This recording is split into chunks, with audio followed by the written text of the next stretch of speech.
Hi, Shabbat Shalom. In the many questions that we deal with in society, there's one that has to do with the notion of canceling either people or literature or ideas from the past. Canceling is a way of wiping them out as if they didn't exist. Perhaps it's because we didn't like what somebody did or what somebody said. We come from an anti-canceling culture. It's a culture that keeps alive all of the ideas and all the notions and the events and the people and their words from the past.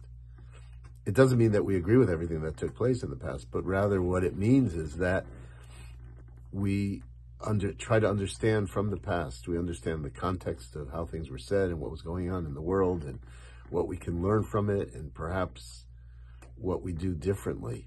And that's a really important aspect of our evolution as human beings. So there's something that is in this week's Torah reading, or there's a whole thing taking place in the whole book of the Torah that we're about to read that has to do with a practice that was so arcane and so seemingly irrelevant for our own lives. It has to do with sacrifice of animals for all different types of reasons. An immediate response by the contemporary reader is to say, this has nothing to do with us, and in fact, I find it abhorrent. But yet we continue to read it as part of the cycle of Torah readings, and we continue to study it. Is there possibly something we can get from it?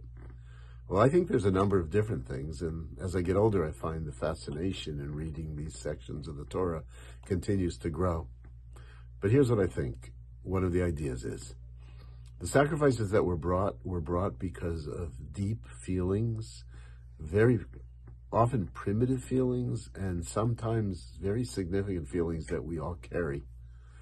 The feelings of, let's say, guilt, or the feelings of gratitude, or the feelings of wonder, or the feelings of sadness.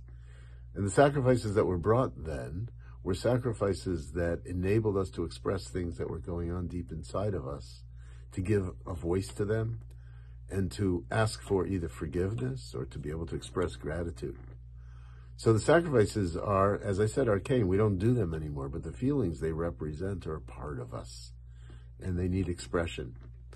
Each one of us has to realize, yeah, we've done things that are wrong, and some of the things we've done have been inadvertent. Some of the things we've done wrong, we don't even know, we don't even remember. And so the sacrifice, it brings that out. The study, the hearing the text is meant to bring that out also.